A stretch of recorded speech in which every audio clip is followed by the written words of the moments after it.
Now for our story. In the cozy living room of Aunt Mary Lane's farmhouse, a roaring fire leapt up the chimney. Lefty Larkin was sitting in his favorite easy chair, while Aunt Mary worked placidly on the patchwork quilt that had once been intended as a wedding present for her niece, Peggy Douglas. But the wedding had been postponed, and Aunt Mary had her own ideas as to how long the postponement would last. Peggy had complained of a headache earlier this evening, had gone up to her room to lie down. For a while, there was silence in the room, except for the brisk crackling of the fire. Then Lefty turned to Aunt Mary, watched her moodily for a moment as she made her precise, neat stitches. At last he sighed, a long, heartfelt sigh which caused Aunt Mary to look up at him in concern. Why, Lefty, what's the matter? You sound like a small boy who's just found out there's no Santa Claus. I was just thinking. There's no need for you to rush ahead with that quilt. No telling now when there'll be any need for its being finished. Well, you never know. But you know how I am. Once I get a thing started, I like to keep on going until it's completed. Yeah. Well, I only wish... Look, Lefty, what's bothering you tonight? Oh, everything's so up in the air, with Nicholas wanting to postpone the wedding. Well, you know how I feel about that. I think it's very wise. I know, and I sure wish I agreed with you. But I was so glad to think that Peggy's life was going to be settled, that she'd be married to a nice young man, starting out in life for herself. But, Lefty, just getting married is never the answer. It has to be the right person. Sure, but for my money, Nicholas Dorn is the right person. Well, apparently Nicholas himself isn't so sure about that. It's the same old story. Every time things start to look up where Peggy's concerned, and every time her life begins to take on some sort of shape, that Calvert gang upsets the apple cart. But, Lefty, they... I know. They didn't do it directly this time. But you know darn well, Aunt Mary, that Nicholas Dorn would have gone ahead with the wedding plans, except that he got this idea in his head that Peggy's still in love with Bill Meade. Perhaps she is. Well, Peggy ought to know whether she is or not. She's never said anything to me. There's something funny about that Calvert thing, too. I don't understand. Oh, now what? You are in the mood tonight, aren't you? Yes, I am. For one thing, I can't see why there hasn't been something in the paper about this divorce Bill and Meade and Kit are supposed to get. There must be some reason why they're stalling around. Oh, well, I can tell you something about that. You can? Oh, what is it? I had a talk with Bill the other day. Ran into him on the Kenmore Hill Road, just as I was leaving the Stones. Mm-hmm. Oh, what'd he say? Well, it's rather odd. I confess I don't understand it myself. But it seems Ben Calvert made Bill a proposition, you might say. Ben did? Yes. It's very strange. Not like Ben at all. Why? Ben is not a man to suggest a compromise unless... Well, what's the deal? What's Ben up to? Well, it's sort of hard to believe. But the fact is that Ben offered Bill a divorce. That is, he said that Kit would go away somewhere and get a divorce quietly. Well, that's just what Bill wants, isn't it? I suppose he snapped at the chance. No, wait. That's not the end of it. There's a catch.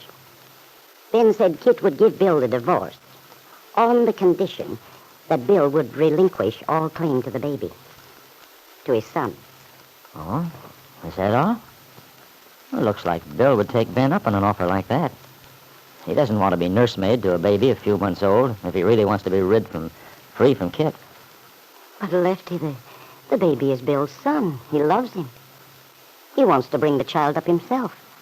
Well, that's about like Bill Meade. A man all alone with a kid.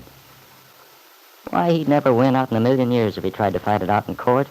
He's surely smart enough to know that. I think Bill realizes that it won't be easy.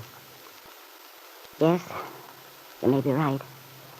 But this case is somewhat out of the ordinary.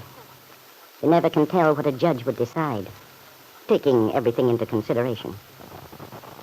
Well, I'll bet it'll never come to that. No. Bill Meade will jump at a chance to get his freedom, I'm afraid. Why do you say you're afraid, Lefty?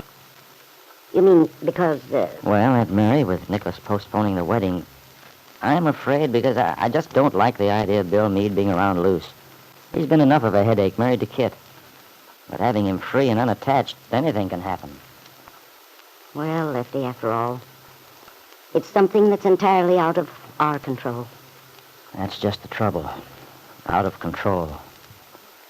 Ever since that boy came into Peggy's life, I felt, well, as if we were all tearing along in a car without brakes, heading for a smash. Now I'm afraid it's just about due. At that moment, the young man upon whom Lefty Larkin's gloomy thoughts were centered, the young man Lefty distrusted as the person who'd make Peggy Douglas so unhappy, was standing innocently in the rear of the Wakefield Public Library, looking anything but the threatening character Lefty pictured him. As Bill Meade reaches up to take a book from a shelf, a young girl, intently studying titles as she moves along, backs into him. I beg your pardon. Oh, that's a... What, Jane Plummer? Bill, what are you doing here? Why, don't you think I ever read books? Oh, well, I come here so often, and I just never seen you here before. Well, I'm doing a little research for my job. Quiet, please. Dear, I forgot. Yeah, talking in the library is a cardinal sin. How is your job, Bill? Oh, going along all right, I guess. What? I didn't hear you. I said going along all right. Oh, good. Hey, Jane, let's get out of here. I'd like to talk to you. Okay, Bill. I'm finished anyway.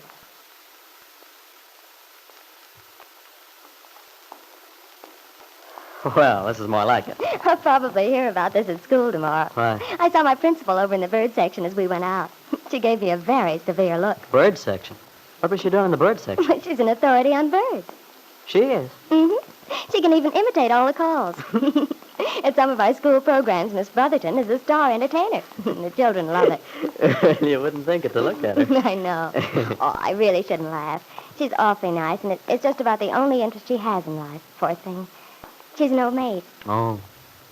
Well, maybe she's lucky. I don't think she'd agree, Bill. No. Even though being in love is a lot of grief, somehow I think it's worth it. Yeah, I guess it is. I'm just feeling sort of down in the mouth at the present moment. I understand, Bill. I've heard that things have been pretty rugged for you lately. Oh, I'll live, I guess. After all, I'm not the only person in the world who has troubles. Look at Nicholas Dorn. Nicholas? I don't know what he's got to complain about. Well, it must have been pretty tough for him, postponing the marriage. You know, I thought it was awful decent of him to tell me. Wait a minute, Bill. What? Did you say Nicholas had postponed his marriage to Peggy? But didn't Peggy tell you? Why, no. That is, I haven't seen Peggy for several days, but Well, I saw Nicholas a couple of days ago, and he told me he decided that it would be better if he and Peggy put it off indefinitely. He didn't have to tell me. I thought it was pretty white of him. Yes, it was. But I can't believe it. Oh, Peggy seems so determined, and maybe I've misjudged Nicholas after all. He's a swell guy as far as I can see. Yes, I guess he is. I might as well admit it, Bill. I tried to discourage Peggy about that marriage from the beginning.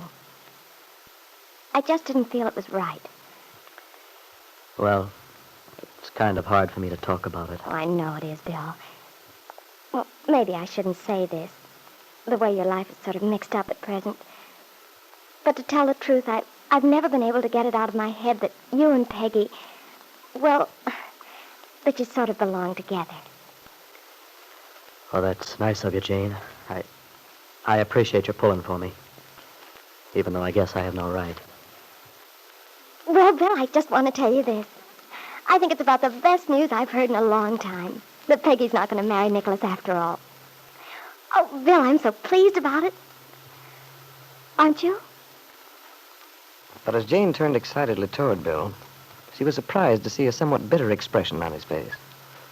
Yes, Bill was thinking, it was good news, but what could it mean to him, actually?